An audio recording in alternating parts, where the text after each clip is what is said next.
मनोभीष्टं स्थापितं येन भूतले स्वयं रूपः कदा मह्यं ददाति स्वपदान्तिकं वन्देऽहं श्रीगुरो श्रीयुतापदकमलं श्रीगुरुं वैष्णवांश्च श्रीरूपं साग्रजातं सहगणरघुनाथान्वितं तं सजीवं साद्वैतं सावधूतं परिजनसहितं कृष्णचैतन्यदेवं श्रीराधा कृष्णपादान् सहगणललिता श्रीविशाखान्वितांश्च नमो विष्णुपादाय कृष्णप्रेष्ठाय भूतले श्रीमते भक्तिवेदान्तस्वामिनिति नामिने नमस्ते सरस्वते देवे गौरवाणी प्रचारिणे निर्विशेषा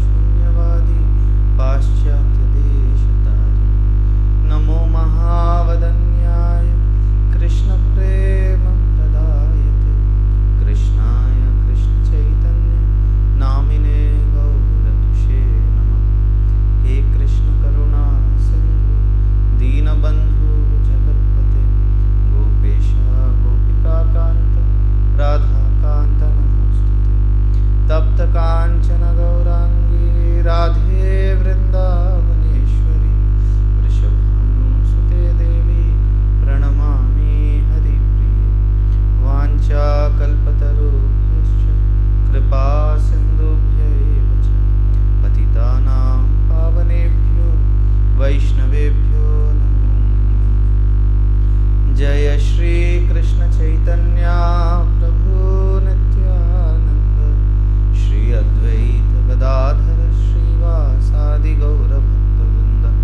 हरे कृष्णा कृष्णा कृष्णा हरे हरे हरे राम राम राम हरे हरे। कितने भक्तों को जो मैं अभी प्रेयर्स रिसाइट कर रहा था पूरा आता है?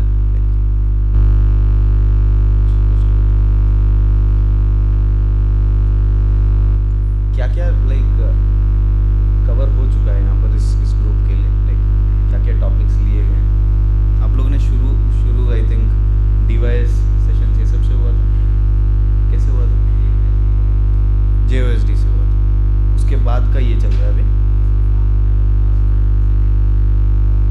उस लेवल 1 हो चुका है और फिर उसके बाद ये हुआ। आई थिंक ये प्रेयर्स जो हम लोग अभी रिसाइट कर रहे थे, ये आप लोग हर वीक मोस्टली रिसाइट करते हैं, उसको याद करने का कोशिश कर सकते हैं। आपके पास है ये सॉफ्ट कॉपी में या कुछ मोबाइल में या कहीं पर है? आप लोग एटलीस्ट कुछ प्रेयर्स में देख रहा था कि आप लोग को आता है जो शॉर्ट प्रेयर्स है, जैसे प्रभुपाद जी का प्रणाति मंत्र और हरे कृष्ण मंत्र और पंचतत्व मंत्र, ये सब आता है। जो आपका जो मैंने महाप्रभु के बारे में एक वर्ष आता है और एक कृष्ण के बारे में आता है और एक राधा रानी के बारे में आता है। ये 3 श्लोक जो हैं वो तीनों बहुत ज़रूरी है, बहुत इम्पॉर्टेंट है, क्योंकि जब भी आते हैं यहाँ पर मंदिर में तो आप दर्शन लेते हैं तो हमारे राधा गोपाल जी और चैतन्य महाप्रभु, तो अगर हम ये प्रार्थनाएं जो हैं हमारे बहुत महान आचार्यों ने दिया, जैसे ये जो महाप्रभु के बारे में आप लोग सब मेरे पीछे पीछे दोहरा सकते हैं। नमो महावदन्याय कृष्ण प्रेम प्रदायते कृष्णाय कृष्ण चैतन्य नामिने गौरत्विषे नमः। ये हम लोग सबको क्या बोलते हैं? हम लोग रूपानुगा बोलते हैं। रूपानुगा मतलब जो श्रीला रूप गोस्वामी के पद चिन्हों पे चलने का कोशिश कर रहे हैं। तो हमें जो भक्ति जो प्रैक्टिस कर रहे हैं ये रूप गोस्वामी ने सिखाई है, तो इसीलिए हम लोग को रूपानुगा बोले। ये रूप गोस्वामी के द्वारा दिया हुआ श्लोक है चैतन्य महाप्रभु के बारे में। तो इस श्लोक में, चैतन्य महाप्रभु के इस श्लोक में खासियत क्या है? चैतन्य महाप्रभु के नाम के बारे में बताया गया है, चैतन्य महाप्रभु कौन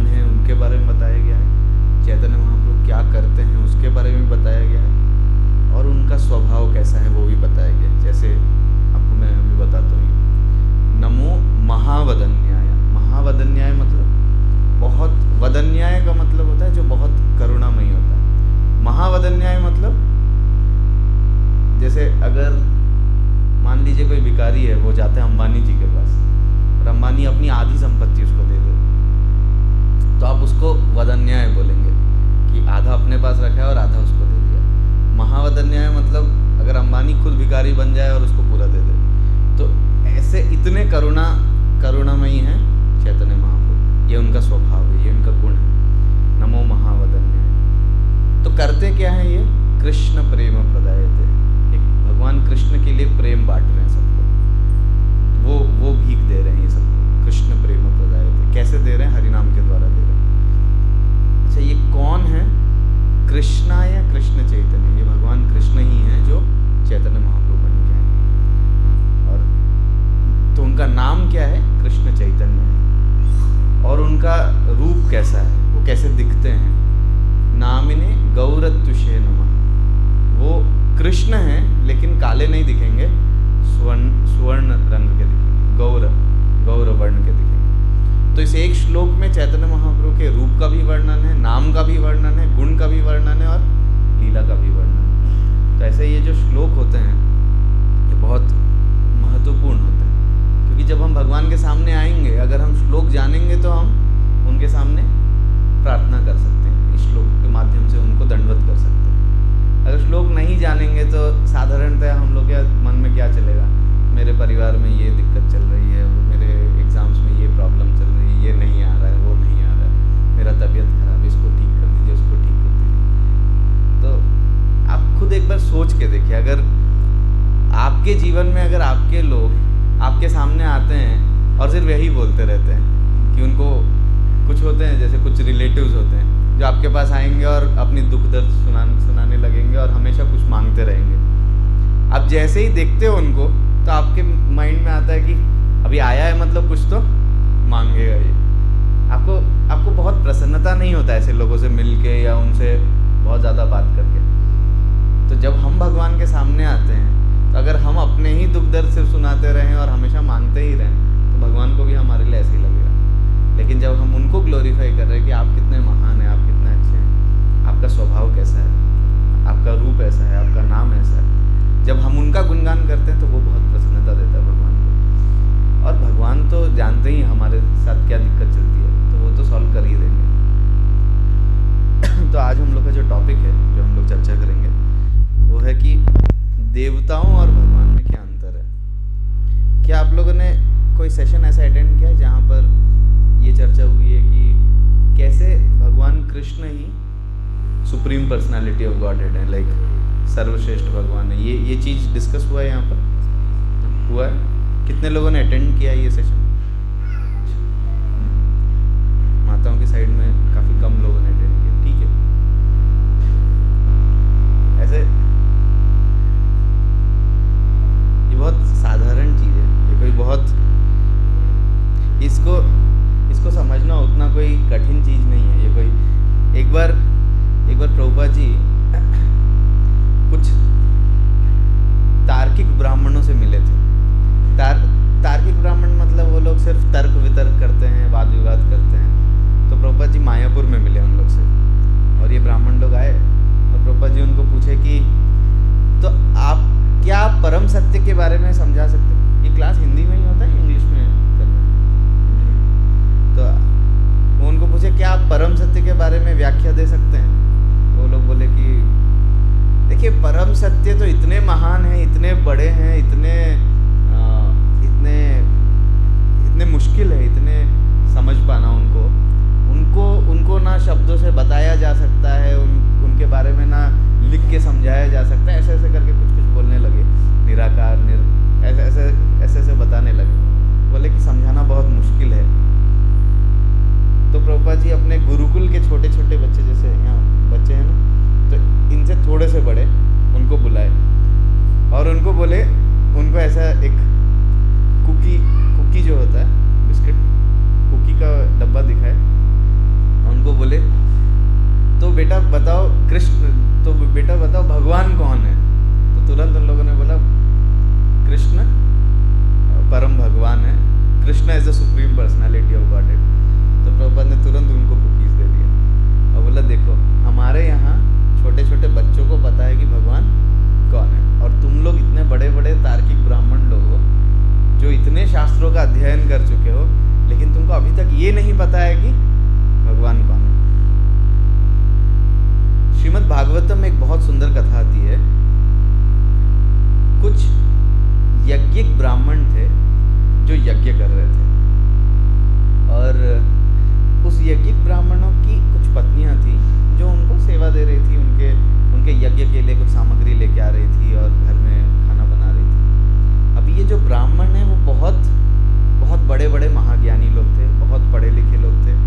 कृष्ण के जितने ग्वाल बाल थे, सखा लोग थे, उन लोग सबको बहुत भूख लग रही होती। तो सब बोलते हैं भगवान से कि भूख लग रहा है बहुत ज़्यादा।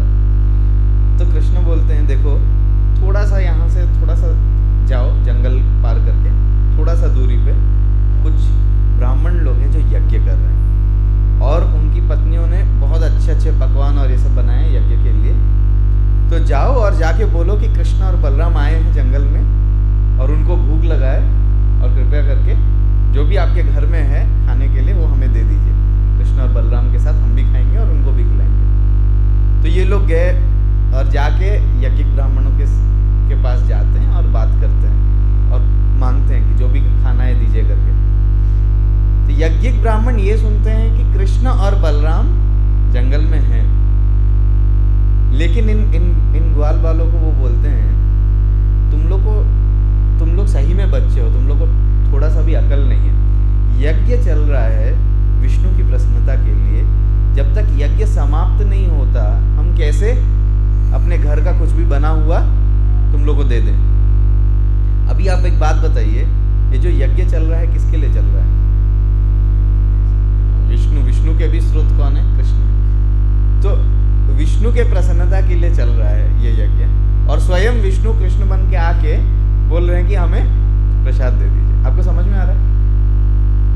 आप क्या करेंगे उनके जगह पे अगर आप रहते तो?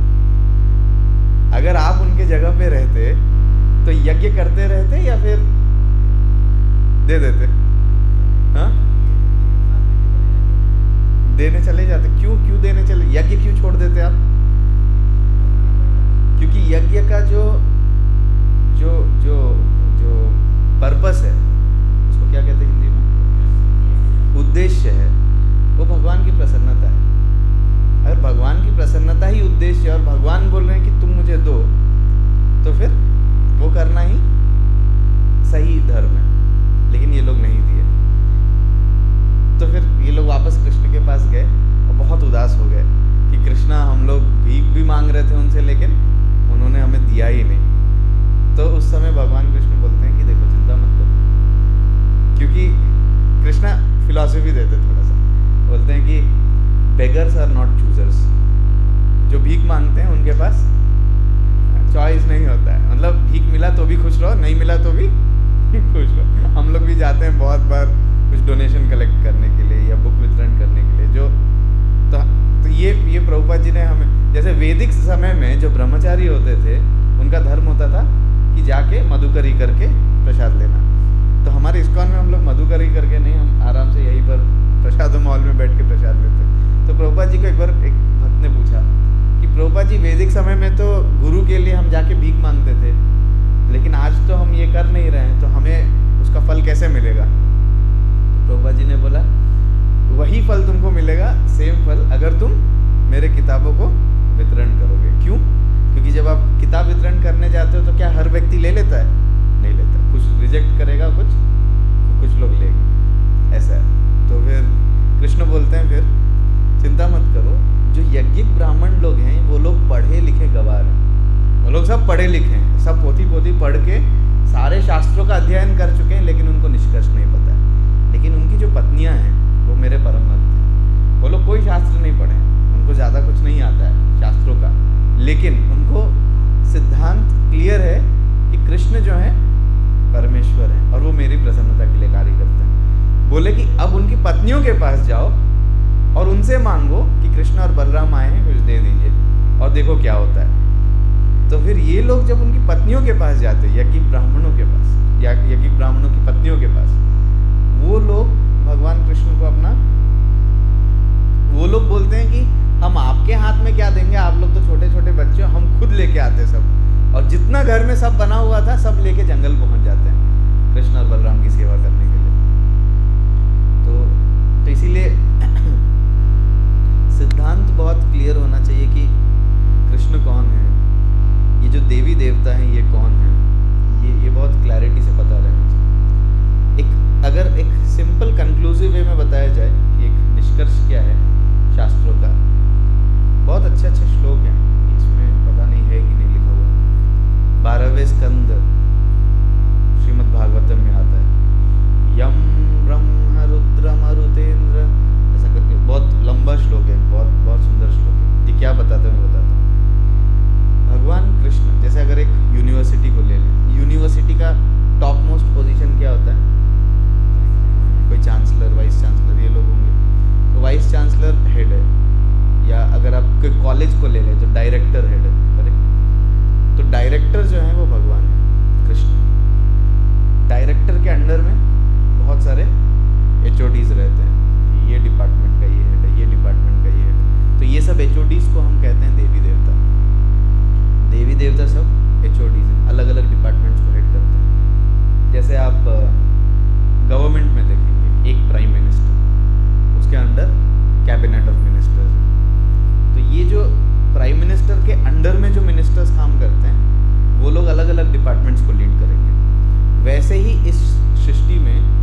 अभी आप श्रीमद् भागवतम में अगर देखेंगे तो आपको मिलेगा कि जो भी देवी देवता हैं ये लोग कभी कभी भूल जाते हैं कि एक्चुअली वो किसके अंडर में काम कर रहे हैं, तो फिर उनको याद दिलाना पड़ता है। जैसे कोई लीला आपको याद है जहाँ पर भगवान ने इंद्र को समझाया, गोवर्धन लीला।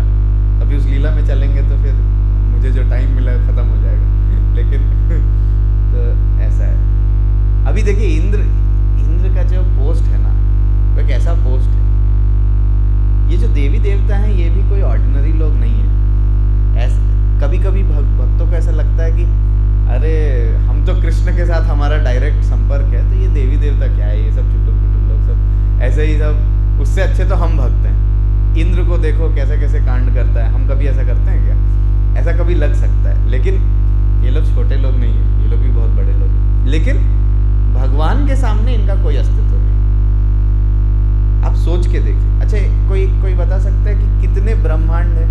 जैसे हम लोग एक ब्रह्मांड में हैं, वैसे कितने ब्रह्मांड होंगे? अनंत कोटि ब्रह्मांड नायक, ये शब्द आपने सुना? अनंत कोटि ब्रह्मांड नायक मतलब करोड़ों करोड़ों ब्रह्मांड। ये ब्रह्मांड सब कहाँ से निकल रहे हैं? महाविष्णु के शरीर के जो पोर्स होते हैं, जो उससे निकलते हैं। उनके श्वास लेने से, छोड़ने से पोर्स निकल रहे हैं, और अंदर लेने से पोर्स सब अंदर आ रहे हैं, ब्रह्मांड सब अंदर जा रहे हैं। तो आप सोच सकते हैं, जैसे हमारा शरीर अगर देखें तो कितने पोर्स होंगे? काउंट कर सकते हैं क्या? नहीं कर सकते। तो महाविष्णु के शरीर से ब्रह्मांड निकलते हैं। तो ब्रह्मांडों का काउंट ऐसा बताया गया कि जैसे अगर आप एक कोई राइस का कोई बोरा, राइस का बैग ले लेते हैं और उसमें राइस के पार्टिकल्स गिनने लगोगे तो कितने राइस पार्टिकल्स मिलेंगे? बहुत ज़्यादा मिलेंगे। उस तरह ब्रह्मांडों का काउंट है। अच्छा, तो जब हम देवी देवता के बारे में बात कर रहे हैं तो उनको देवताओं बोलते हैं। तो देवताओं के बारे में जब बात करते हैं, इंग्लिश में इन्हीं को बोलते हैं डेमीगॉड्स। इंग्लिश में क्या बोलते हैं इनको? डेमीगॉड्स। तो ये जो डेमीगॉड्स हैं, देवी देवता जो हैं, कोई बता सकता है कि क्या हर ब्रह्मांड में देवी देवता सेम है? नहीं। लेकिन हर ब्रह्मांड के जो नायक हैं वो कौन है? भगवान कृष्ण। तो कृष्ण एक ही हैं जो सारे ब्रह्मांडों को कंट्रोल कर रहे हैं। कृष्ण के अंडर विष्णु, वो एक ही हैं जो सारे ब्रह्मांडों को कंट्रोल कर रहे हैं। लेकिन जब हम देवी देवताओं के बारे में बात करते हैं, इंद्र, चंद्र, वरुण, वायु, ब्रह्मा, ये लोग सब हर ब्रह्मांड के लिए उनका अलग अलग सेट है। आपको समझ में आ रहा है क्या बोल रहा हूँ? आपको एक लीला बताता हूँ, उसमें ये आता है कृष्ण बुक में, श्रीमद् भागवतम का है। एक बार ब्रह्मा जी को बहुत गर्व हो गया था। आपने देखा होगा ब्रह्मा का जब भी टीवी में दिखाया जाता है तो ब्रह्मा जी के चार सर दिखाते हैं, और जनरली ब्रह्मा जी को बूढ़े टाइप से दिखाते हैं, लाइक वाइट। ऐसे ब्रह्मा जी का वैसा नहीं है, ऐसा सफ़ेद अभी नहीं निकला है उनको, क्योंकि ब्रह्मा जी का जो अभी एज है वो है उनका 51वां साल चल रहा है ब्रह्मा जी का। ब्रह्मा जी भी 100 साल के लिए जीते हैं, लेकिन हमारे उतना 100 साल नहीं। उनका 100 साल मतलब पूरे ब्रह्मांड का एज है वो। तो लेकिन वो जैसे वो उनका दिन, उनका रात, उसमें यहाँ पर प्रलय आता है, चले जाता है, सब हो जाता है। तो अभी ब्रह्मा जी का एज कितना है? 51st ईयर चल रहा है ब्रह्मा जी का। तो ब्रह्मा जी बूढ़े नहीं हैं, लेकिन हाँ लाइक 50 ईयर्स हो चुका है उनका। ब्रह्मा जी चार सर हैं उनके, और एक बार उनको ऐसा लगा कि मैं इतना बड़ा कंट्रोलर बन गया हूँ, इस पूरा ब्रह्मांड उनके अंडर में काम करता है। अब सोच के देखिए, अभी मैं प्रयागराज में था तो योगी जी आए थे, सीएम योगी आ रहे थे, तो पूरा रोड सब झलवा, वो सब एरिया सब ब्लॉक था योगी जी के आने के। मतलब एक सीएम एक स्टेट का, उसके आने के लिए इतना अरेंजमेंट होता है। एक कंट्री का पीएम जब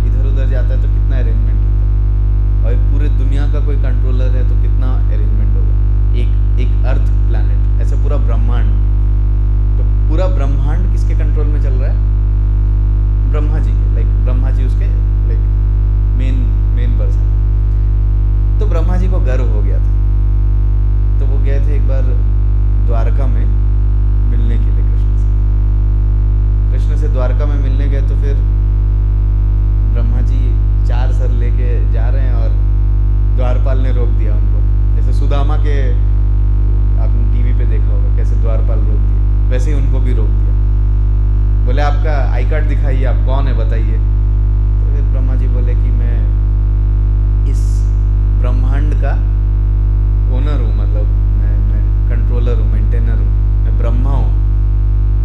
तो फिर द्वारपाल अंदर जाता है, कृष्ण से मिलता है और कृष्ण से पूछते हैं कि ब्रह्मा आए हैं आपसे मिलने के लिए, तो उनको क्या अंदर एंट्री दे दें। तो भगवान कृष्ण ब्रह्मा को एक्चुअली बहुत इंसल्ट करना चाहते थे, उनको दिखाना चाहते थे कि तुम्हारा अस्तित्व मेरे सामने कुछ भी नहीं है। तो उन्होंने द्वारपाल से मैसेज भेजा, उस ब्रह्मा से पूछो कि वो कौन सा ब्रह्मा है। मतलब कौन सा ब्रह्मा, मतलब समझ में आ रहा है आपको ऐसा क्यों बोला जा रहा है? हाँ मतलब अच्छा तुम कौन से ब्रह्मा हो? तो पहली बार ब्रह्मा को किसी ने ऐसा क्वेश्चन पूछा, कौन सा ब्रह्मा है ये? तो ब्रह्मा जी बोले कि मैं ब्रह्मा, मतलब इस पूरे ब्रह्मांड के लिए एक ही ब्रह्मा है। तो द्वारपाल ने बोला तुम इस ब्रह्मांड के ब्रह्मा होगे, लेकिन हमारे यहाँ द्वारका में और भी बहुत सारे ब्रह्मांडों के ब्रह्मा आते हैं कृष्ण से मिलने के लिए, तो इसीलिए कृष्ण पूछ रहे हैं, पहले बताने बोलो कि वो कौन से ब्रह्मांड का ब्रह्मा है। तो ब्रह्मा बोले अच्छा ऐसा है क्या, और भी ब्रह्मांड है? मुझे तो इतना नहीं पता है, कि मैं तो एक ही ब्रह्मांड जानता हूँ, वो मेरा ब्रह्मांड है। तो फिर ब्रह्मा बोले कि मेरा एक आइडेंटिफिकेशन दे सकते हो, चतुर्मुखी ब्रह्मा हूँ मैं, 4 मुख वाला ब्रह्मा। तो फिर ब्रह्मा जी को एंट्री मिलता है, फिर वो अंदर जाते हैं और भगवान कृष्ण ने अपनी योग माया से सभी ब्रह्मांडों के ब्रह्माओं को बुलाया था, और किसी ब्रह्मांड के ब्रह्मा को ये नहीं दिख रहा था कि बाकी लोग भी आए हैं, सिर्फ एक ही ब्रह्मांड के ब्रह्मा को दिख रहा था कि बहुत लोग आए हैं। वो कौन से ब्रह्मांड का ब्रह्मा था? हमारे ब्रह्मांड का चतुर्मुखी ब्रह्मा। इनको दिख रहा है, अपने चारों सिरों से देख रहे हैं कि यहाँ तो मतलब करोड़ों करोड़ों ब्रह्मा हैं, और उन्होंने देखा किसी के 10-10 सिर है, किसी के 20-20, किसी के 100-100 सिर है, और सब आ रहे हैं और भगवान कृष्ण को प्रणाम कर रहे हैं, अपने सारे सिरों को झुका रहे हैं। और तभी ब्रह्मा जी को समझ में आया कि भाई मैं क्या हूँ और भगवान क्या है। फिर वो आए भगवान के सामने, नतमस्तक होके बहुत लज्जित हो गए।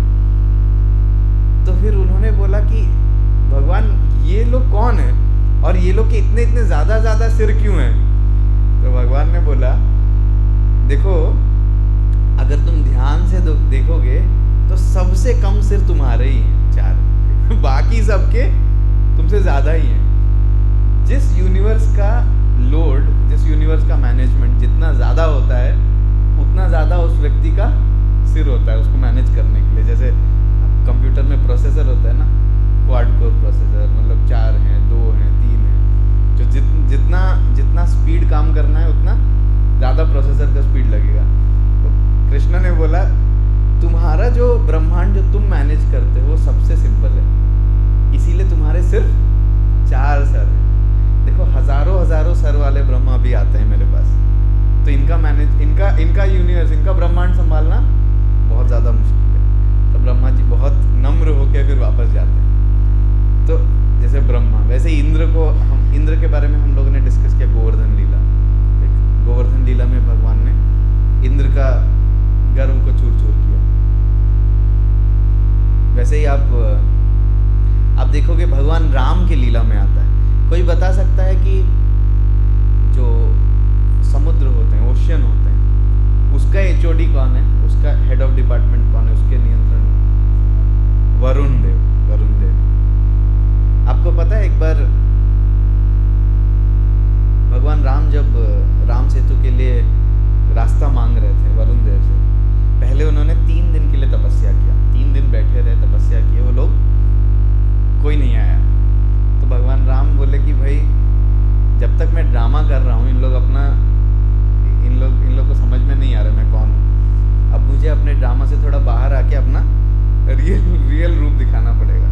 और तब भगवान राम ने गुस्से से समुद्र को देखा, और उस गुस्से से समुद्र बॉयल होने लगा, उबलने लगा, और समुद्र के अंदर जितने जलचर थे सब त्राही कर रहे थे कि सब मर जा रहे थे। और वो सब जाके वरुण देव से बोले कि भाई आप क्यों सो रहे हो, भाई वो भगवान राम है, वो तपस्या किए, तो जाके उनके सामने प्रकट होइए।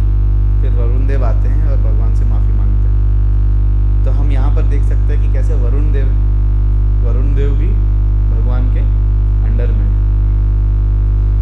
जैसे हमने रेन्स का बताया, हमने ओशंस का बताया। कोई बता सकता है कि जो लाइट आता है, जो सुबह का जो लाइट आता है, सूर्य, इनके एचओडी कौन है? सूर्यदेव। तो सूर्यदेव का नाम है विवस्वान। विवस्वान भगवत गीता में आता है, इमं विवस्वते योगम प्रोक्तवान अहम अव्ययम विवस्वान मनवे प्राह इक्ष्वाकवे अब्रवीत। तो अर्जुन यहाँ पर पूछते हैं भगवत गीता में कि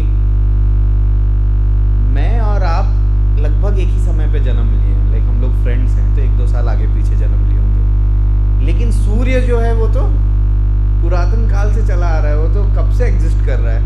तो आपने सूर्यदेव को कैसे ये ज्ञान दिया? अर्जुन पूछ रहे हैं।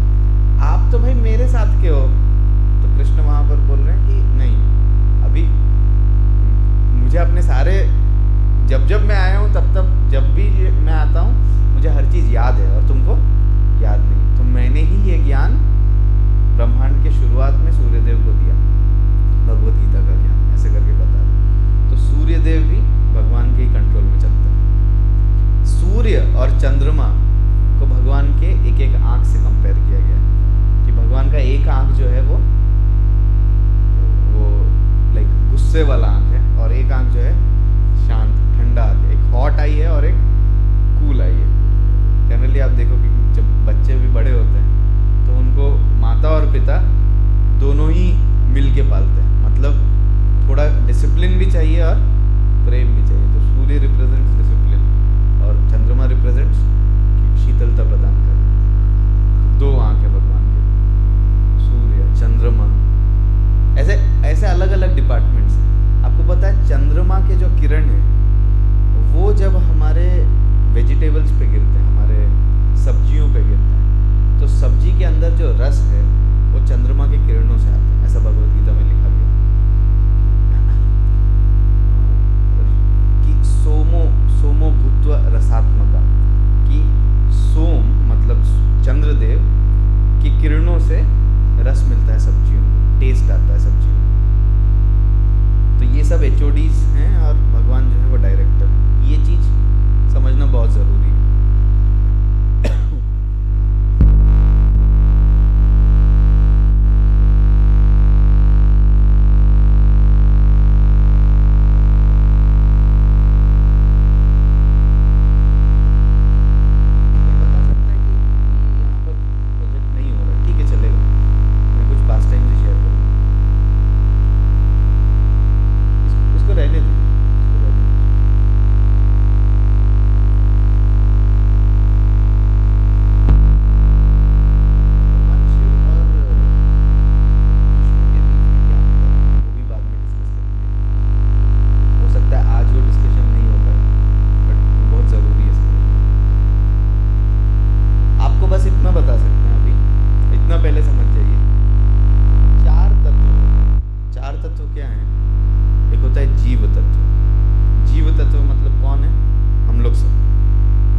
ममैवांशो जीवलोके जीवभूत सनातन मनःषष्ठानि इंद्रियाणि प्रकृतिस्थानि कर्षति। ये जो जीव है मतलब हम लोग सब छोटे छोटे tiny minute part and parcels of the Lord, ये जीव तत्व।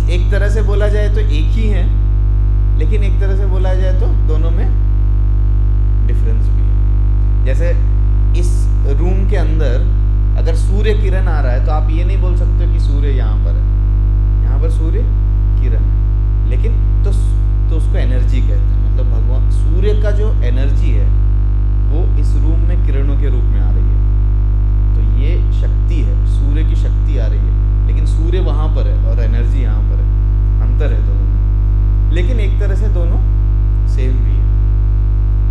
तो शक्ति तत्व है ये, जितने शक्तियाँ होती हैं भगवान की वो सब शक्ति तत्व में आती है। ये तीन तत्वों के अलावा एक तत्व है जिनका नाम है शंभु तत्व। तो भगवान शिव का एक अलग कैटेगरी है।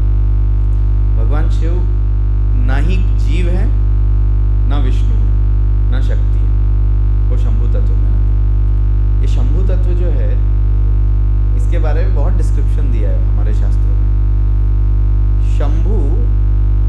शंभु को समझना बहुत सिंपल है, लोगों ने बहुत कॉम्प्लिकेट करके रखा है, खास करके बनारस में तो शिव जी का जगह है ये तो शंभु को समझना भक्तों के लिए बहुत ज़रूरी है।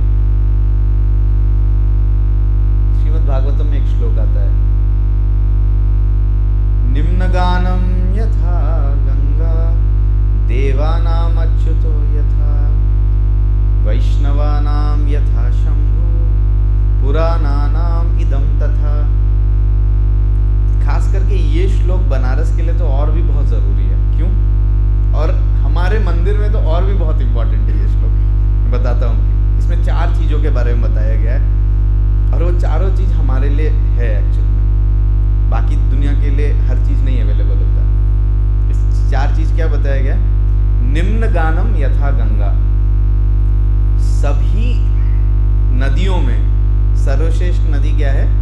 गंगा।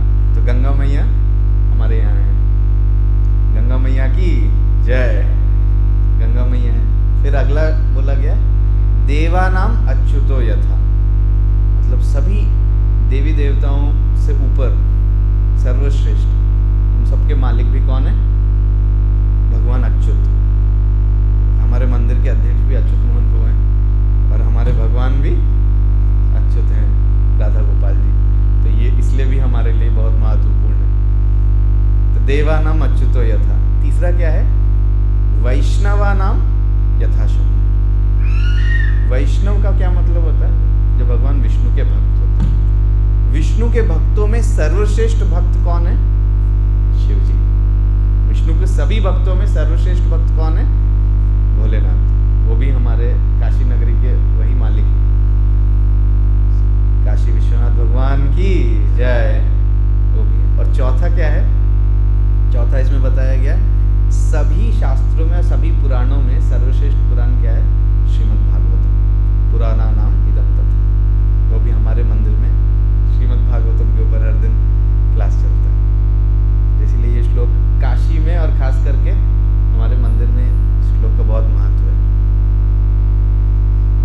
शिव जी का जो स्थान है एक्सप्लेन किया गया है कि वो जीव से ऊपर है और विष्णु से नीचे।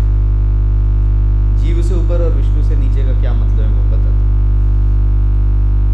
जब वो जीवों के प्रति कुछ उनका भाव जो है एक स्वामी का भाव है, और जब वो विष्णु से इंटरैक्ट करते हैं तो उनका भाव जो है एक सेवक का भाव है। उनमें दोनों भाव है, स्वामी का भाव भी और सेवक का भाव। जीव का स्वरूप क्या है? जीवेर स्वरूप है कृष्णेर नित्यदास। जीव का सिर्फ एक ही स्वरूप है, जीव किसी का भी स्वामी नहीं है। जीव किसका सिर्फ और सिर्फ सेवक है। किसका सेवक है? भगवान कृष्ण का। तो जीव सिर्फ सेवक है और भगवान स्वामी है, विष्णु स्वामी है, जीव सेवक है। और शंभु जो है वो सेवक भी हैं और स्वामी भी हैं। किसके सेवक हैं? विष्णु के सेवक।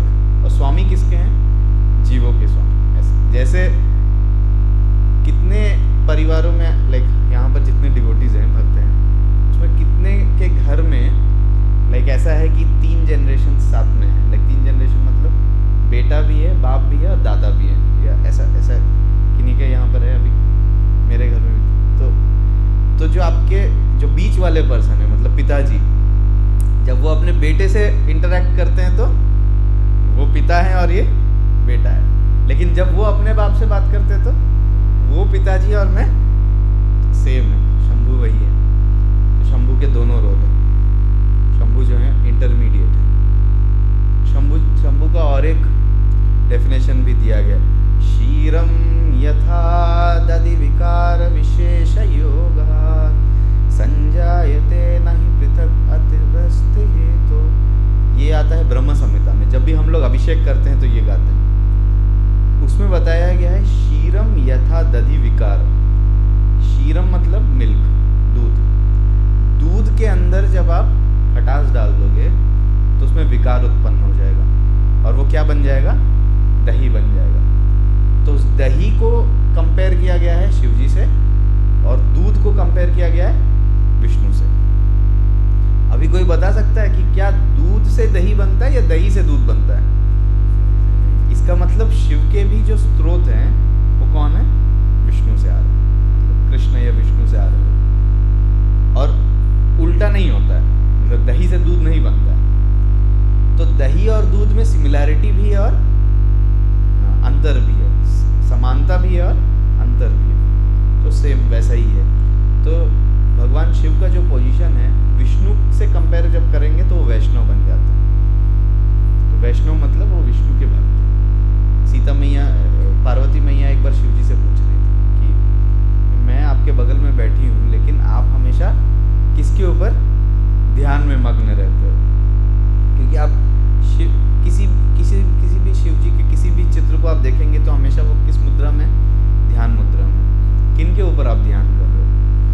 तभी शिव जी बोलते हैं, बहुत सुंदर श्लोक है, ये पद्म पुराण में आता है, श्री राम नाम रामेति रमा रामो मनोरमे राम नाम सहस्तुल्यम राम नाम वरानने। बोलते हैं कि यहाँ पर पार्वती को एक बहुत स्पेशल शब्द से संबोधन कर रहे हैं शिव जी। बोल रहे हैं मनोरमा। मनोरमा मतलब जो किसी के मन को भी एन्चेंट कर सकती है, बहुत सुंदर है। तो शिव जी पार्वती को ग्लोरीफाई कर रहे हैं और बोल रहे हैं कि तुम बहुत सुंदर हो, तुम किसी के मन को भी हर सकती हो, लेकिन मेरे मन को तुम नहीं हर पाई हो। क्यों? क्योंकि तुमसे भी सुंदर कुछ है और वो है भगवान राम का नाम। और चूंकि मैं भगवान राम के नाम में आसक्त हूँ, श्री राम नाम रामेति, रमा उनका नाम, रमा रामो मनोरमे। तो राम नाम जो है तुमसे भी ज़्यादा सुंदर है और मैं चूंकि राम नाम का जप कर रहा हूँ तो इसलिए मुझे तुमसे आकर्षण नहीं हो रहा, ऐसा बोले शिव। तो ये शिव जी का पोजीशन है।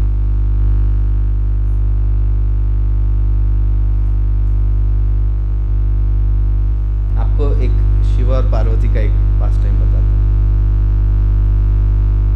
जब रामायण में सीता मैया का अपहरण हो गया था तो भगवान राम एक साधारण मनुष्य के भांति सीता के विरह में बहुत परेशान थे, बहुत रो रहे थे।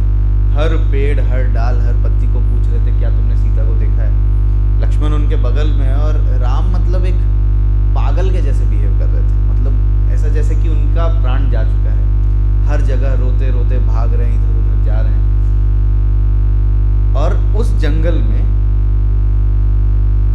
शिवजी और पार्वती मैया दोनों आते हैं। और जैसे ही शिवजी भगवान राम को देखती हैं, जैसे ही शिवजी राम को देखते हैं तो तुरंत दंडवत करते हैं। राम अपने लीला में मस्त हैं, उनको नहीं समझ में आ रहा कौन आया कौन गया।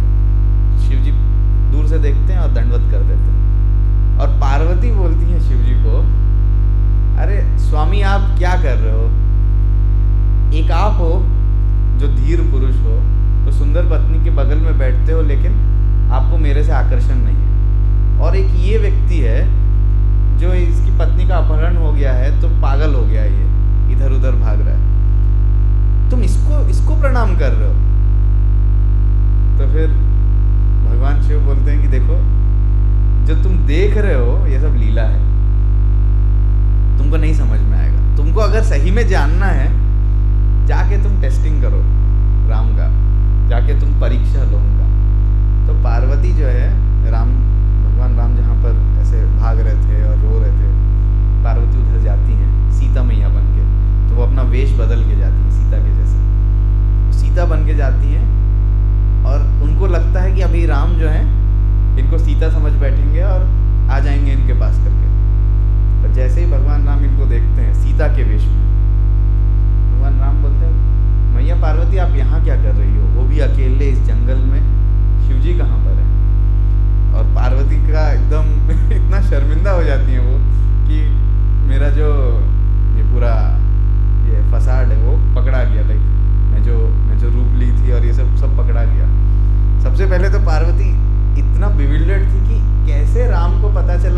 सीता नहीं पार्वती हूँ।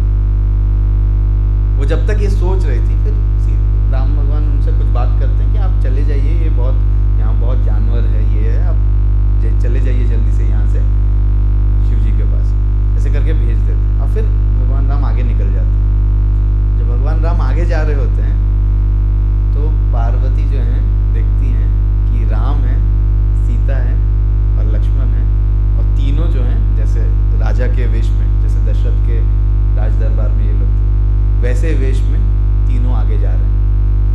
पार्वती का पूरा दिमाग चकराने लगता है और फिर ये जाती है तुरंत शिव जी के पास।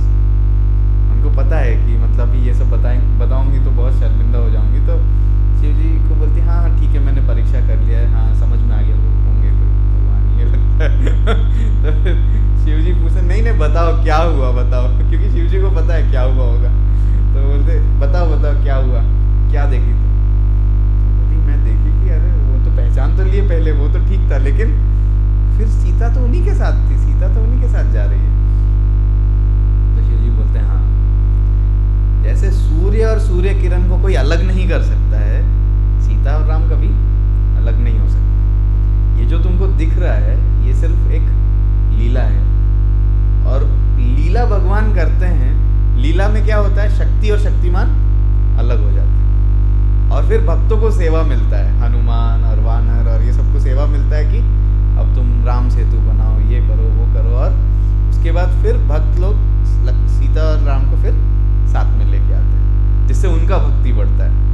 तो ये समझाया कृष्ण। तो ऐसे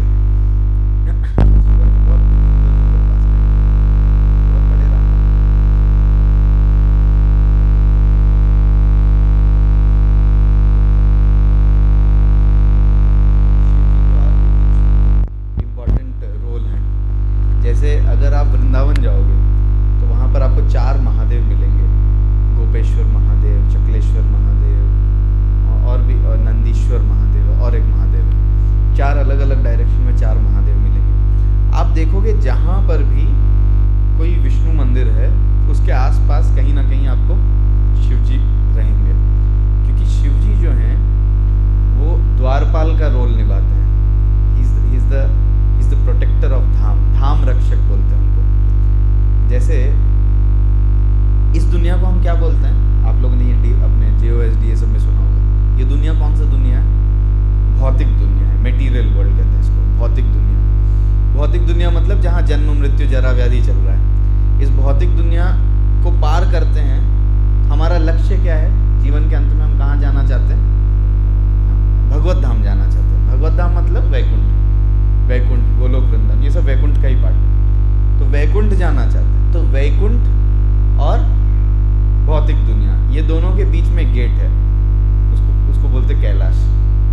जो कैलाश है वो वैकुंठ और भौतिक दुनिया के बीच में आता है। मतलब अगर किसी जीव को यहाँ से वैकुंठ जाना है तो उसको पहले कौन टेस्ट करेगा, पहले कौन स्क्रीनिंग करेगा उसका?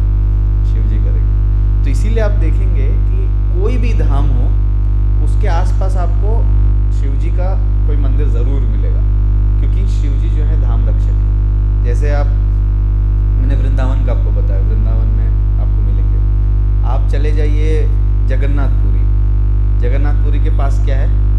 भुवनेश्वर, जो भगवान शिव का जगह है। यहाँ पर ये जो जगह है प्रयाग, काशी, ये सब एक्चुअली माधव के स्थली हैं। बिंदु माधव, वेणी माधव, यहाँ पर भी आपको शिव जी के बहुत इंपॉर्टेंट प्लेसेस मिलेंगे। तो धाम रक्षक भी हैं शिव जी। एक बार वृंदावन में शिव जी जो हैं कृष्ण का दर्शन लेने के लिए आते हैं, जब कृष्ण बहुत छोटे होते हैं। लेकिन अब शिव जी, आपको पता है कि कैसे सांप और ये सब लटका के जाते हैं, तो लोग डर जाएंगे, उनको कोई अलाउ नहीं करेगा।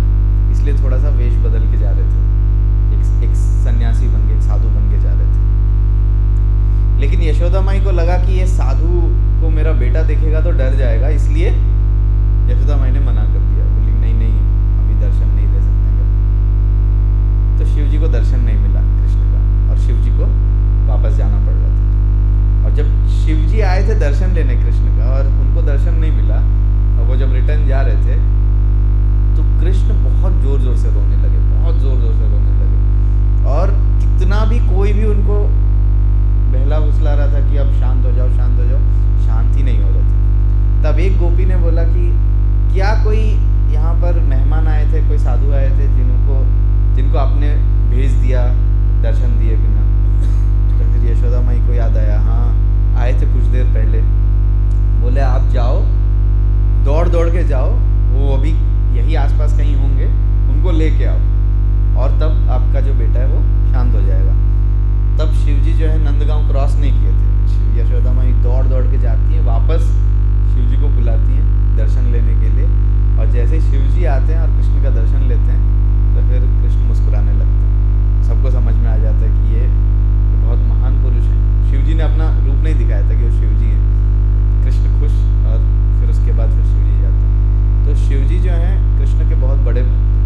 देवताओं को बोल रहे हैं कि रावण का अंत करने के लिए मैं बहुत जल्दी आने वाला हूँ, आप लोग सब जाइए और किष्किंधा में वानर कुल में सब जन्म लीजिए। तो वानर बन के सब देवी देवता आए थे।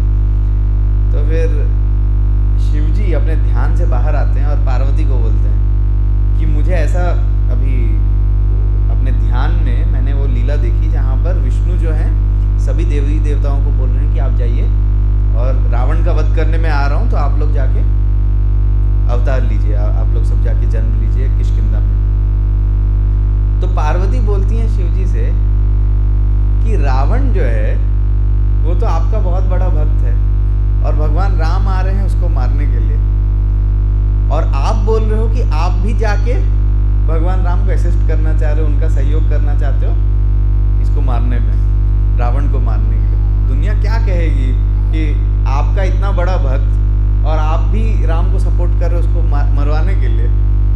तो शिवजी जब तभी बोलते हैं कि रावण ने अपने 10 सर मेरे 10 रुद्र अवतारों को बलि देकर प्रसन्न किया था, लेकिन मेरा जो 11वां रुद्र अवतार है वो कौन है? हनुमान जी। श्री हनुमान जी की जय।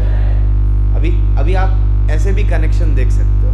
हनुमान जी कौन है? शिव जी के अंश, शिव जी के अवतार है, रुद्र अवतार है। अभी हनुमान कौन है? भगवान राम के सेवक है। तो शिव जी सेवा करने के लिए हनुमान बन के आ रहे हैं। तो ऐसा है। तो फिर वो बोले कि लेकिन रावण मेरे 11वें रुद्र अवतार का पूंछ में आग लगाएगा और अपराध करेगा। तो जब वो मेरा अपराध करेगा तो फिर मेरे पास पूरा अधिकार रहेगा उसको मरवाने के लिए। तो फिर बाद में फिर हनुमान जी मेन हीरो बनते रामायण के।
ब्रह्मा जी के पास जाते हैं, फिर ब्रह्मा जी सबको कहाँ लेके जाते हैं? विष्णु के पास लेके जाते हैं। मतलब जब भी देवी देवता किसी कठिनाई में आते हैं तो वो भी कहाँ जाते हैं? विष्णु के पास जाते हैं। आप लोगों ने ये स्टोरी सुना होगा, ये भस्मासुर का स्टोरी है। भस्मासुर का स्टोरी आप लोगों ने सुना है? कैसे भस्मासुर जो है तपस्या कर रहा था, शिव जी का बहुत बड़ा भक्त था, शिव जी को प्रसन्न करने के लिए तपस्या कर रहा था।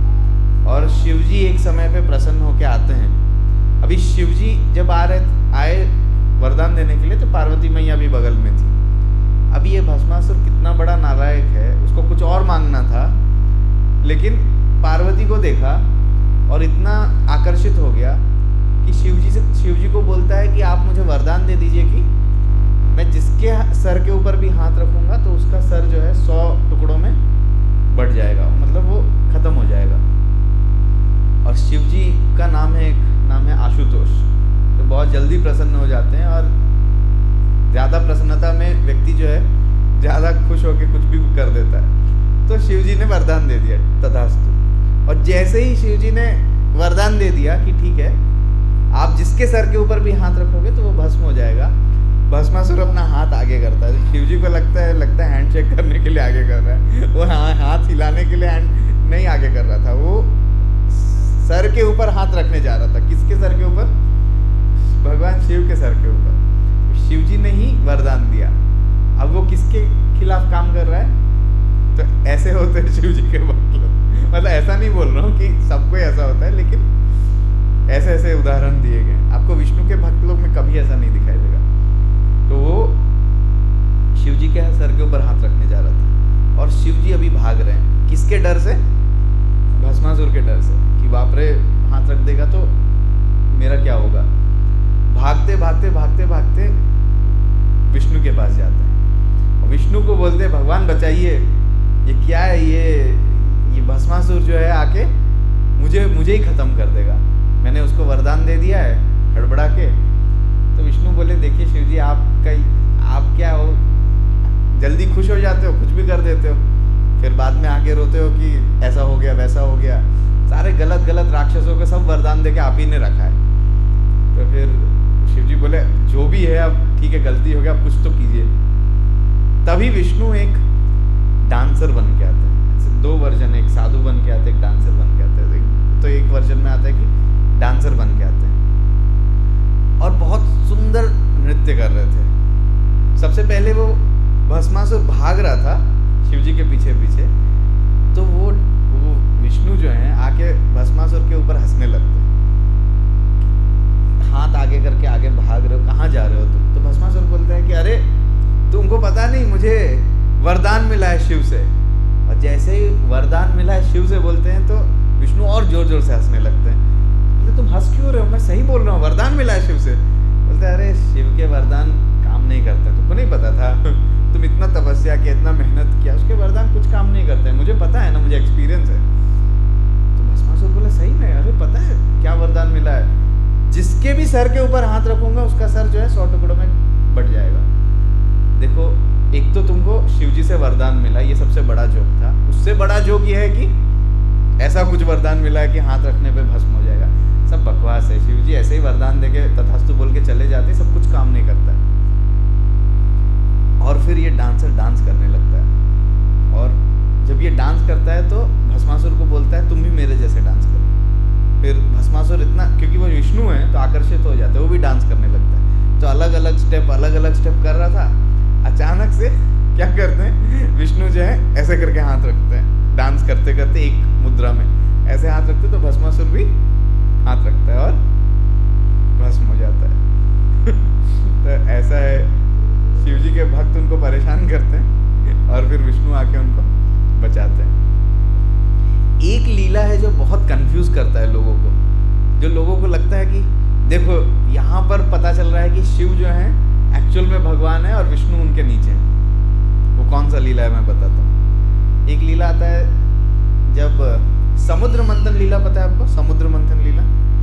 समुद्र मंथन लीला में देवता और असुर, देवता और दानव साथ में आके समुद्र का मंथन कर रहे थे, मंदार पर्वत को बीच में रखे थे और वासुकी सर्प के माध्यम से कर रहे थे मंथन। ये पूरा जो लीला है, हम पूरे लीला में नहीं जाएंगे। इस लीला के मंथन, जब मंथन चल रहा था, सबसे पहले विष निकलता है। जैसे ही विष निकलता है तो वहां पर विष्णु भी थे, क्योंकि विष्णु वहां पर कूर्म बन के भी बैठे थे नीचे और विष्णु अजित बन के भी ऊपर बैठे हुए थे। विष्णु बहुत सारे अवतार लिए हुए थे उस लीला में। जैसे ही विष निकलता है सभी देवी देवता परेशान हो जाते कि विष, पूरा ब्रह्मांड खत्म हो जाएगा इस विष से, हलाहल होता है वो। तब विष्णु बोलते हैं देखिए, ये विष का निवारण सिर्फ एक ही व्यक्ति कर सकता है, कोई इससे आपको नहीं बचा सकता है। अगर आपको सही में बचना है तो हम लोग सबको जाके शिव जी से प्रार्थना करना होगा और जब वो प्रार्थना हमारी सुनेंगे तो वो इस विष को ग्रहण करेंगे और हम सब बच जाएंगे। ये कौन बोल रहा है? विष्णु बोल रहे हैं। अभी विष्णु चाहते तो विष को खत्म नहीं कर सकते क्या? विष्णु के अंश अनंत शेष संकर्षण, इन्हीं से वो सब विष निकला है, वही आदि सर्प है। तो चाहे तो खत्म कर सकते हैं, लेकिन विष्णु चाहते थे कि शिव जी का गुणगान हो, इसलिए सबको उन्होंने कहाँ भेजा? शिव जी के पास भेजा। और विष्णु भी साथ में सभी देवी देवता के साथ जाते हैं शिव जी के पास और शिव जी ध्यान में मग्न होते हैं। सब कोई शिव जी का इतना गुणगान करने लगते हैं, भोलेनाथ कीजिए, भोलेनाथ कीजिए, सब इतना जय जयकार करता है। शिव जी एक्चुअली वहाँ पर समुद्र मंथन में नहीं थे, शिव जी कैलाश में बैठ के ध्यान में मग्न थे। कोई बता सकता है कि क्यों समुद्र मंथन में सब कोई क्या मंथन, किस लिए मंथन कर रहा था? अमृत पाने के लिए।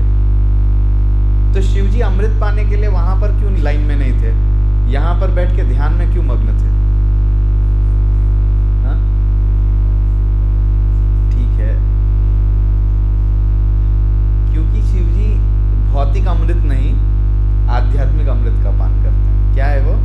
हरे कृष्णा कृष्णा कृष्णा हरे हरे, हरे राम राम राम हरे। तो शिव जी आए, बोले कि क्या हल्ला चल रहा है, ये लोग सब मेरी जय जयकार कर रहे हैं, मुझे ध्यान से, मेरा ध्यान भंग कर रहे हैं। तो आंख खोलते हैं शिव जी और पूछते हैं कि भाई क्या चाहिए बताओ, क्या क्या चाहिए, क्या तुम लोगों को कुछ तो काम होगा मुझसे, इसीलिए मेरे पास आए हो। अभी तक तुम लोग को अमृत मिल रहा था तो मेरे पास पूछने कोई नहीं आया था। तो फिर ये लोग सब बोलते हैं कि हाँ बस थोड़ा सा हमारे मैनेजमेंट में ये अनएक्सपेक्टेड चीज़ आ गया है। क्या है वो?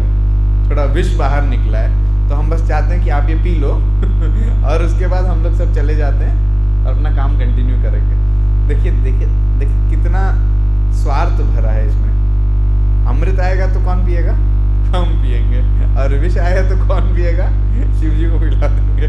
तो शिव जी को जाके विष पिलाना चाहता। तो शिव जी बोले देखो मैं कोई साधु नहीं हूँ, मैं तो घर गृहस्थी वाला आदमी हूँ। पता चला मैं विष पिया, मैं मर गया, मेरी पत्नी विधवा हो गई, तो इतना रिस्क नहीं उठा सकता। मैंने पहले पत्नी से कॉन्ट्रैक्ट साइन कराना पड़ेगा। जाके पार्वती से पूछते हैं। फिर पार्वती बोलती है कि नहीं आप कोई साधारण पुरुष थोड़ी, जो आप विष पियोगे तो ऐसे थोड़ी जो आपको कुछ हो जाएगा, कुछ नहीं होगा, आप पी सकते हैं। फिर पार्वती एक्चुअली उनको वो विष जो है वो कंठ में धारण कर लेते हैं, नीलकंठ बन जाता है। तो जब ये लीला हुआ तो विष्णु भी ऑडियंस में थे, और जैसे ही शिव जी ने विष पिया, विष्णु ने सबके सामने बहुत जय जयकार किया। किसका?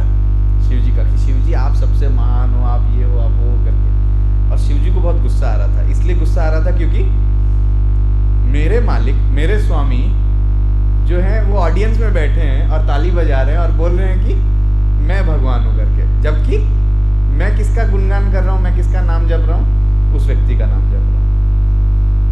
तो शिव जी को लगा कि कुछ तो मुझे भी करना चाहिए फ्यूचर में, जिससे कि लोगों को पता चले कि कौन सर्वश्रेष्ठ है, मैं नहीं, विष्णु सर्वश्रेष्ठ है। तो उसी लीला में, समुद्र मंथन में, अंत में क्या आता है? अमृत आता है। और जब अमृत निकल के आता है तो धन्वंतरी अमृत लेके आते हैं। धन्वंतरी कौन है?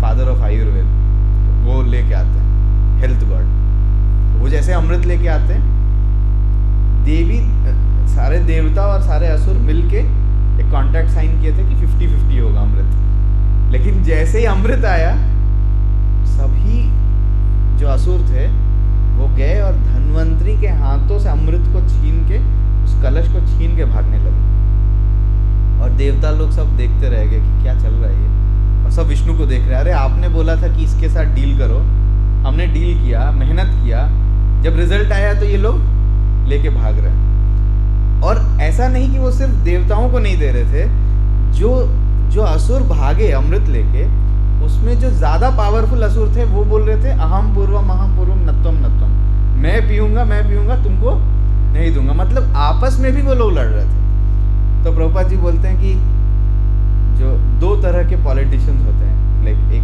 एक कैपिटलिस्ट वाला एक होता है, एक कम्युनिस्ट वाला होता है। तो ये बोलते हैं कि जो पावरफुल असुर हैं वो कैपिटलिस्ट है, जो बोलते हैं कि हर चीज मेरा होगा, मेरा संपत्ति होगा।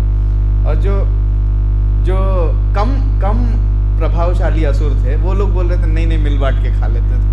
तो बोलते ये कम्युनिस्ट असुर है, ऐसा करके बोलते हैं। तो फाइनली क्या होता है कि वो लोग लेके भाग जाते हैं और देवता सब देखते रहते हैं विष्णु को। विष्णु बोलते हैं चिंता मत करो, है मेरे पास और भी तरीके हैं। उस समय विष्णु एक बहुत स्पेशल काम करते हैं जो आज तक कभी ब्रह्मांड में नहीं हुआ था। विष्णु ने बहुत सारे अवतार लिए। आप लोग बताइए क्या क्या अवतार लिए भगवान विष्णु ने? मत्स्य, कूर्म, वराह, वामना, नरसिंह, इतने अलग अलग अवतार, इतने अलग अलग जानवरों के अवतार, मनुष्यों के अवतार, आधा जानवर आधा मनुष्य, हर चीज कर दिया विष्णु ने। लेकिन विष्णु ने एक चीज नहीं किया था। विष्णु ने आज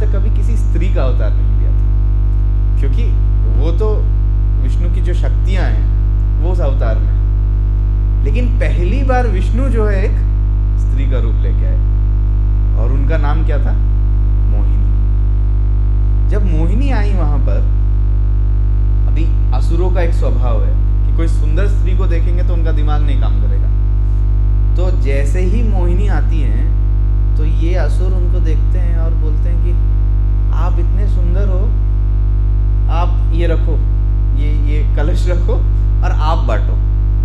मोहिनी बोलती 1 मिनट, थोड़ा सोच लो, इतना मेहनत किया, इतने टाइम के लिए इतना मेहनत किया तुम लोगों ने, और मतलब ना मेरे बारे में जानते हो कि मैं कौन हूँ, मेरे पिता कौन है, मेरे पति कौन है, मैं कहाँ से आई हूँ, जंगल में से घूम रही हूँ, और तुम मेरे ऊपर कैसे विश्वास कर सकते हो? नहीं, आप बहुत सुंदर हो तो आप बहुत अच्छे होगे, लीजिए। दे दिया उनको।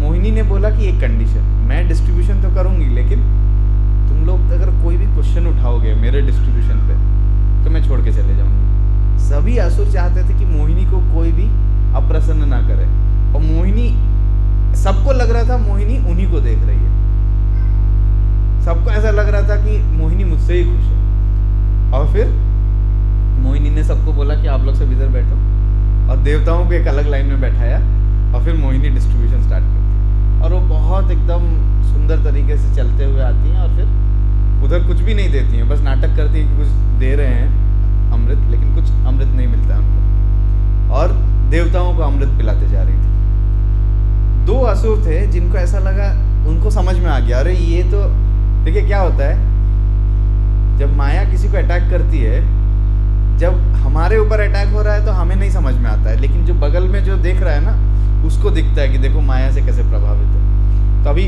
उस लाइन में थोड़ा दूर में थे कौन? 2 असुर। वो लोग देख रहे थे कि कैसे बेवकूफ़ बने जा रहे हैं हमारे असुर लोग। वो लोग तुरंत गए, कपड़ा चेंज किए और देवताओं के लाइन में बैठ गए। और मोहिनी भी इधर इस लाइन में दे रही, उस लाइन में दे रही, ऐसे जाती है, फिर वहाँ पर देने जाती है तो वहाँ दे देती है। उसके तुरंत बाद रियलाइज करती है कि अरे ये लोग तो असुर हैं जो इस लाइन में बैठे हुए, देवताओं के लाइन में बैठे हैं। वो दोनों कौन थे? राहु और केतु। और तुरंत मोहिनी का रूप बदल जाता है, 4 हाथों वाले विष्णु चक्र से सर काट देते। किसका? राहु का। जैसे ही राहु का सर कटता है तो राहु के जीभ में अमृत जा चुका था।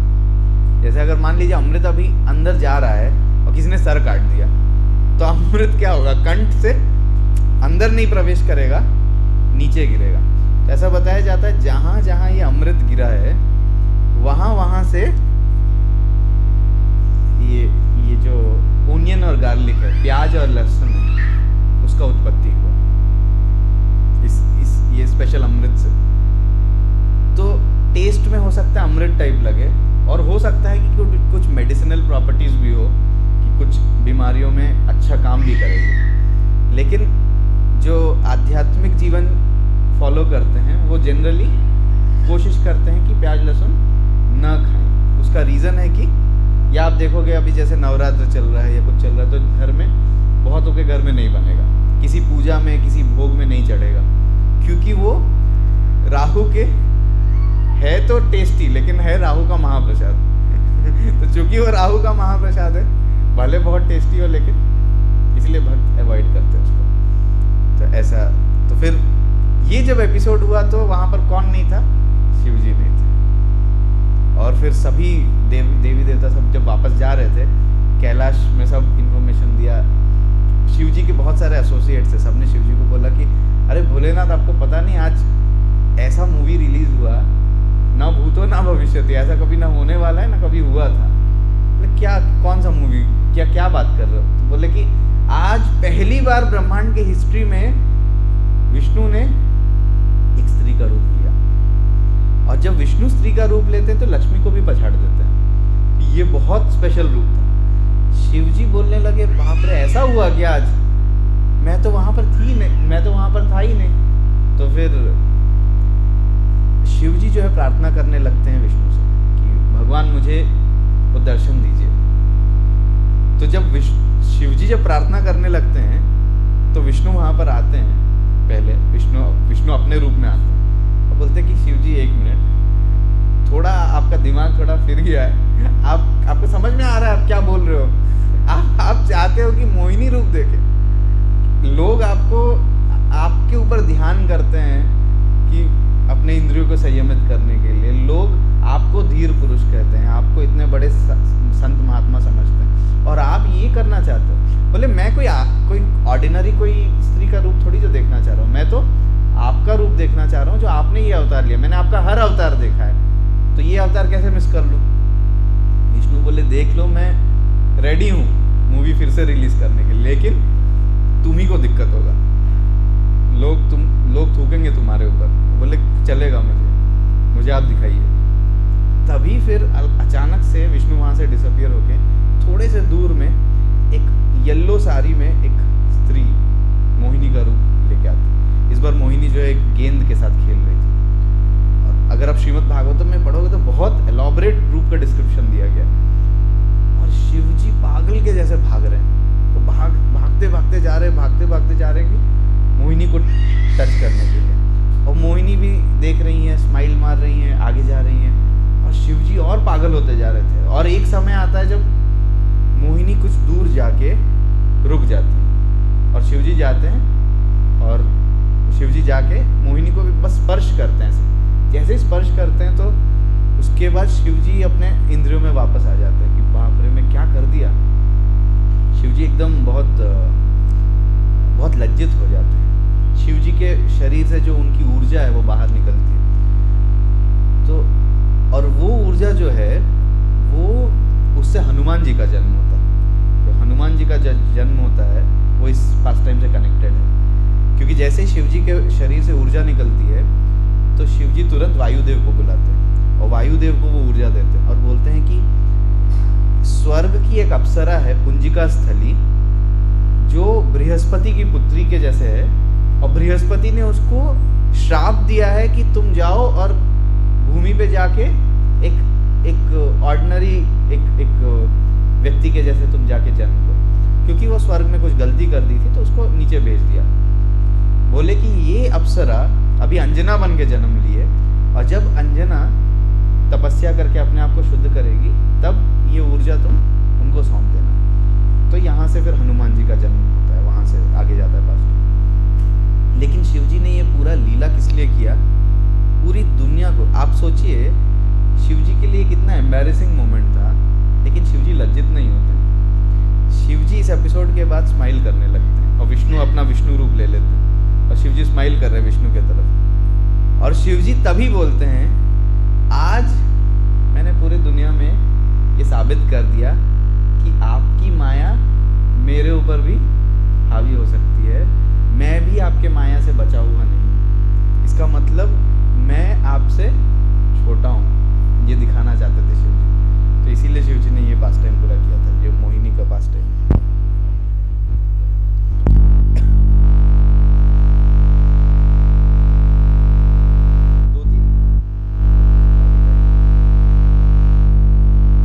दो तीन इम्पॉर्टेंट चीज़ें इसमें। एक है कि जब हम देवी देवताओं के पास जाते हैं तो उनके जो बून्स होते हैं, उनके क्या कहते हैं उसको, वरदान होते हैं, वो टेम्पररी होते हैं। ऐसा बताया जाता है जैसे कोई शॉप जाओगे, आप कोई जलेबी के दुकान पे जाओगे तो जलेबी के ऊपर बहुत सारे मक्खियाँ हैं, लेकिन आप 5 रुपये दोगे तो जलेबी वाला आपको जलेबी दे देगा, क्योंकि उसको मतलब है पैसे से, और आपने पैसा दे दिया उसका और आपका कोई प्रेम का कोई आदान प्रदान नहीं है। लेकिन अगर वही आपकी माँ है और आपको देखी कि आप जलेबी खाना चाहते हो जो कल का बना हुआ है, उसमें बहुत सारी मक्खियाँ हैं, तो मम्मी बोलेगी नहीं ये तुम्हारे लिए अच्छा नहीं। तो आप सब रिपीट कर सकते हैं ये चीज़। इंग्लिश में मैं बोलूँगा, ये है demigods give what you want. मतलब देवता वो देते हैं जो आप चाहते हो, but Krishna gives what you need. लेकिन भगवान कृष्ण आपको वो देते हैं जो आपकी ज़रूरत है, आपके लिए क्या अच्छा है वो देंगे वो।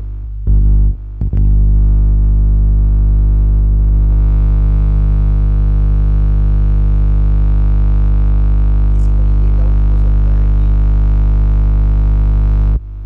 अगर भगवान ही अल्टीमेटली दे रहे हैं,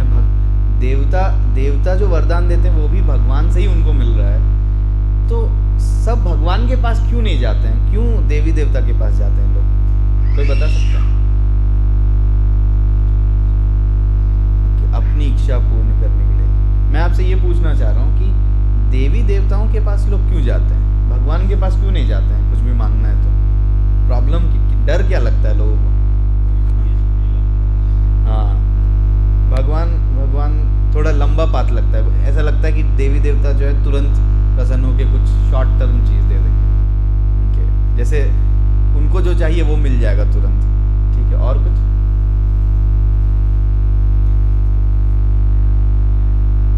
अज्ञानता के कारण। ठीक है, एक रीजन है कि हाँ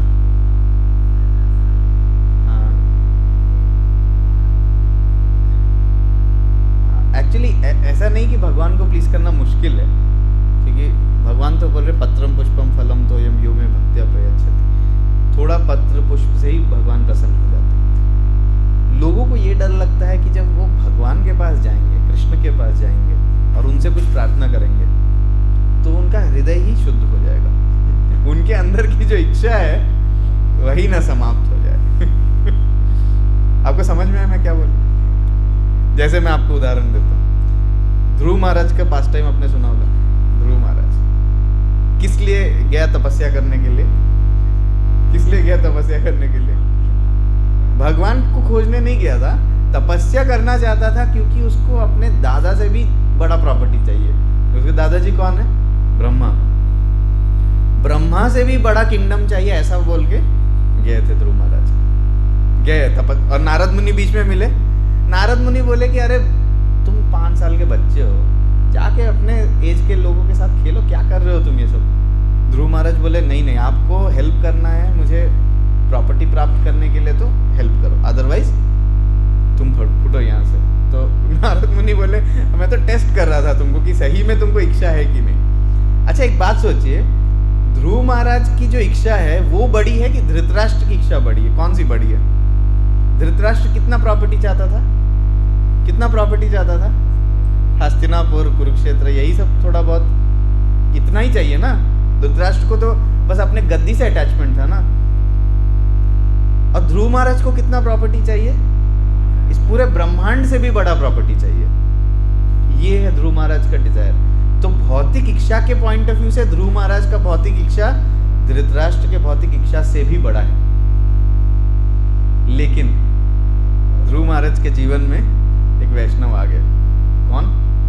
नारद मुनि। और ये नारद मुनि ने उनको एक प्रोसेस दे दिया, जो कि प्रोसेस है भक्ति का। उन्होंने एक मंत्र दिया, ओम नमो भगवते वासुदेवाय। तो ये बार बार रिपीटेडली चैंट कर रहे थे। 6 महीने में ध्रुव महाराज इतना शुद्ध हो गए कि उनको भगवान का दर्शन मिल गया। और जब दर्शन मिला तो उन्होंने एक श्लोक गाया, स्थानाभिलाषी तपसी स्थितोऽहं त्वां प्राप्तवान् गुह्य मुनीन्द्र गुह्यं काचन विचिन्वन् अपि दिव्यरत्नं स्वामिन् कृतार्थ यस्मिन् वरं न याचे। बोले थे मैं इस जंगल में आया तपस्या करने के लिए स्थान की अभिलाषा से।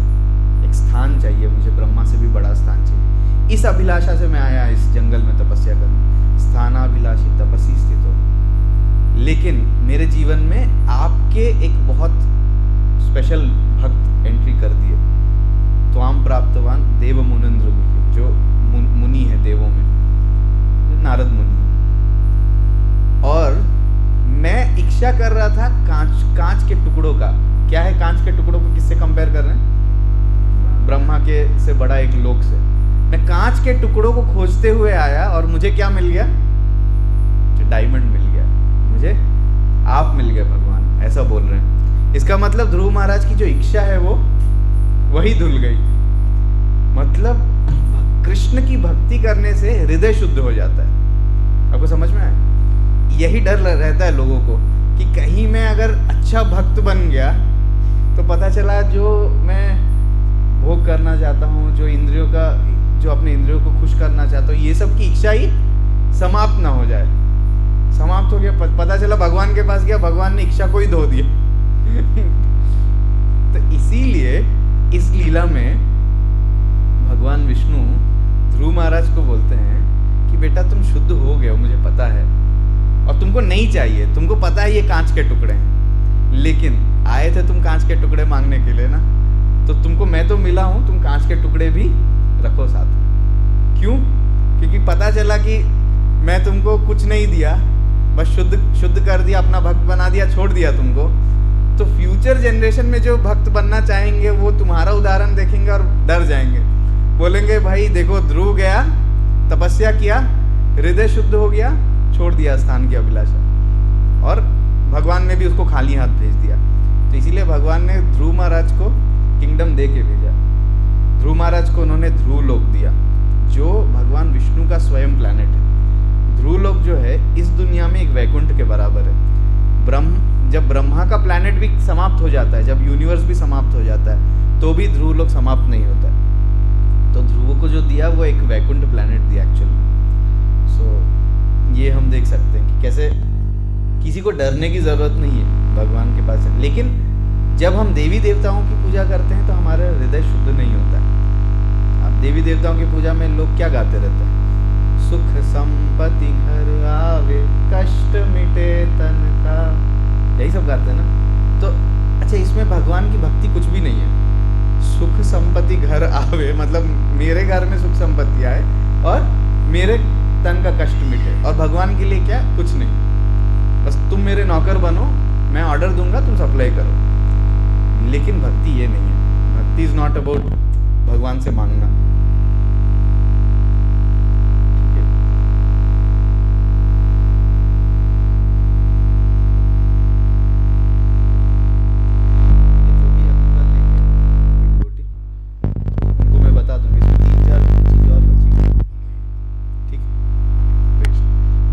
बीच में पास्ट टाइम्स नरेट कर रहा था तो मैं टाइम का ध्यान नहीं रखा। ठीक है, हरे कृष्णा। बहुत बहुत धन्यवाद सभी भक्तों का, बहुत अच्छा लगा आप लोग के साथ थोड़ा मौका मिला शेयर करने के लिए। कुछ किसी को कुछ बोलना है, किसी को कुछ पूछना है? एक हरिहर रूप मुझे ये चेक करना पड़ेगा शास्त्रों में है कि नहीं इसके बारे में डिस्क्रिप्शन, लेकिन ऐसा बताया जाता है कि आधा हरि और आधा हर। आपने क्या सुना है एग्जैक्टली हरिहर रूप के बारे में? क्योंकि देखिए एक क्या आप लोगों को पता है साउथ इंडिया में एक अयप्पा करके होता है? हाँ, अयप्पा करके आप लोगों ने सुना है? हाँ, शबरीमलाई अयप्पा ये वाला।